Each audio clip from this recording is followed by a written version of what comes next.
नमस्कार, हम छी कपिल कुमार और अहाँ सब देख रहल छी अनमोल मिथिला। आइ हम सब अलीनगर विधानसभा के बथिया पंचायत में आयल छी।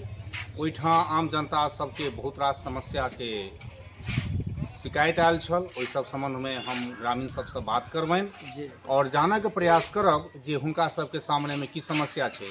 ई जे पाछा अपने देख रहल छी ई सड़क, ई दू वार्ड के बीच के ई सड़क छै और एहि सड़क के लऽ कऽ अतऽ के स्थानीय आदमी सबके विशेष शिकायत छनि जे ई सब अतऽ जे वर्तमान के विधायक छथि हुनका संगे ओ सब शिकायत केलखिन। बावजूद ई 4 साल बीतऽ वाला अछि लेकिन एखन तक एकर निदान नहीं भेल है। एकर संग ही और अनेको समस्या छै जे लऽ कऽ हम सब पंचायत के व्यक्ति सबसँ बात करब। जी, अपने के नाम की भेले? रामलगन यादव। रामलगन यादव। ई पंचायत कोन छै? बिशद बथिया। आ वार्ड? वार्ड 6। वार्ड 6। ई सड़क के जे स्थिति छै ई एहि पर अपने जनप्रतिनिधि सबसँ बात नहीं करै छै? जनप्रतिनिधि तो सब दिन देखे छथिन रोड का, सब दिन आबै छथिन आ जाय छथिन, कोई सुनवाई नहीं छै रोड के लिए। अच्छा, विधायक जी जे छथि से एतऽ के छथि? मिश्री लाल। तो हुनका लगता कि संज्ञान नहीं दिलियन है? हुनका तो काल्हि फोन से बात समाज के लोग हमर केले रहे तो वो कहलखिन तो हम तो रोड जोड़ देलिए, हल्ला कऽ देलिए, चिल्ला कऽ देलिए। हिनका आयल छलखिन, भागवत होइ छलै एहिठाम लॉग में बैसल छलखिन, कहलखिन जे स्कूटी के कहि देलिए या ठेकेदार के कहि देलिए ई रोड एते दूर बननाइ पर्सनल जरूरी छै। हुनका तऽ अपनो कोष से एते दूर बना सकै छलथि लेकिन 4 साल भऽ गेलै, 3टा दुर्गा पूजा बीत गेलै, कहिया बनतै आब यौ? हुनका बसा बात छियै बनेनाइ। यानी अहाँ कहि रहल छियनि जे विधायक जे वर्तमान में एतऽ के छथि मिश्री लाल यादव, ओ एहि वार्ड के जे ई सड़क के दुर्दशा वार्ड की एठाम 7 छै आ 6 छै, दुनू वार्ड मिलल छै। अच्छा, 6 और 7 दुनू वार्ड मिलल छै। भगल 7 भऽ गेलै, भगल 6 भऽ गेलै। एहि सड़क के ई दशा छै और हुनका कहला के बावजूदो अहाँ सबके समस्या के निदान नहीं दू भेल। बेर कहलियन, लॉग में बैस के कहलियन, कियो लॉग दूर से कहे छै, हम लॉग में बैस के हुनका कहने छै ने चौकी पर एठाम 10 आदमी के बीच में, जेकि हुनकर जे अमचा चमचा छलन सेहो कहलकन भजते बात भऽ गेलै चुप रह की हो चाचा। तो हम कहलिए चुप रहे छी। तो हमरा सबके जे कियो वैल्यू नहीं दे छै तो ओहि विधायक का नेता का हमहूँ सब वैल्यू नहीं दे छै एको पैसा यौ। सही बात, से बात छै। जनप्रतिनिधि अगर जनता के दुख दर्द नहीं बुझते तो ओहन जनप्रतिनिधि के लेल की कैल जेतै? अपने के की नाम भेले? अजय कुमार यादव। अजय कुमार यादव जी, ई कोन वार्ड छै? ई वार्ड 6, हाँ 7, हाँ 8 के संगम छै। अच्छा, ई जे चौबटिया जे छै 6, 7 और 8 के वार्ड के संग अथी छै, चौबटिया छै।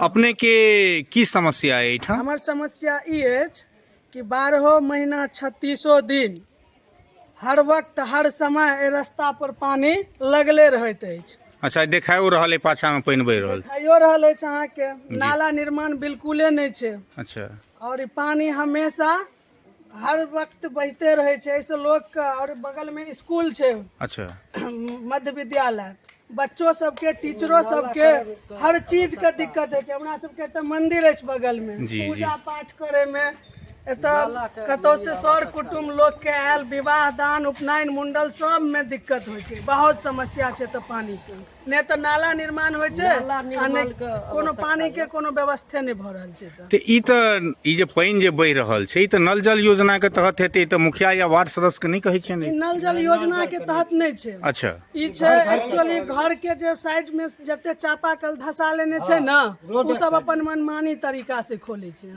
मतलब अहाँ सबके डिमांड है जे एहिठाम जे छै से नाला के निर्माण हेबाक जरूरी छै। तो एहि संबंध में अपने जनप्रतिनिधि सबसे बात नहीं के लिए? सब जनप्रतिनिधि के कहल गेल छै लेकिन कोई पर ध्यान नहीं दे छै। बस जनप्रतिनिधि के काज छै कि अपन इलेक्शन वोट आवे, अपन फायदा लिया, बस और कोनो काज नहीं। यानी वोट लेलक, चल गेल और फिर सुत रहल समस्या। अगर हम सब पूर्ण तरीका से विरोध करबे बूथ पर। हमरा सबके मोहल्ला वासी के बेर एके गो व्यू छै कि कोनो इलेक्शन होए और वोट गिरेबा के नहीं छै। क्या कि जनप्रतिनिधि के कहत स्थानीय विधायक के बार बार फोन करला के बावजूदो स्थानीय विधायक फोन जन बुझे छै कि पंचायत से आबि रहल छै तो ओकरा कट कर दे जाय छै। तो ई पंचायत जे छै या ई वार्ड जे कहले 3टा वार्ड के ई मुहाना छै, ई बड़ा मुहाना छै, एहिठाम कोन कोन अथी आश्रम के आदमी सब रहै छथिन? एतऽ अहाँके यादव रहैया, ब्राह्मण रहैया, अहाँके नाई भऽ रहैया, मल्लाह मुखिया अछि, पोदार बाइस अछि, धोबी अछि, और अहाँके जुलाहा अछि, हजाम अछि। यानी अतेक बड़का वर्ग एतऽ रहि रहल छै, लेकिन तथापिमे जे छै एतऽका विधायक के ई समस्या पर कोनो संज्ञान नहि, कोनो संज्ञान नहि। के छथि विधायक एतऽ के? एतुका स्थानीय विधायक अछि मिश्री लाल यादव जी। अच्छा, राजद सँ छथिन ओ? राजद सँ छथि कि हुनकरो कोनो ठिकाना नहि छथि, कखनो बीजेपी, कखनो राजद, कखनो वीआईपी, जेमरे देखे छथि खीर ओमरे लगा दै छथिन वीर।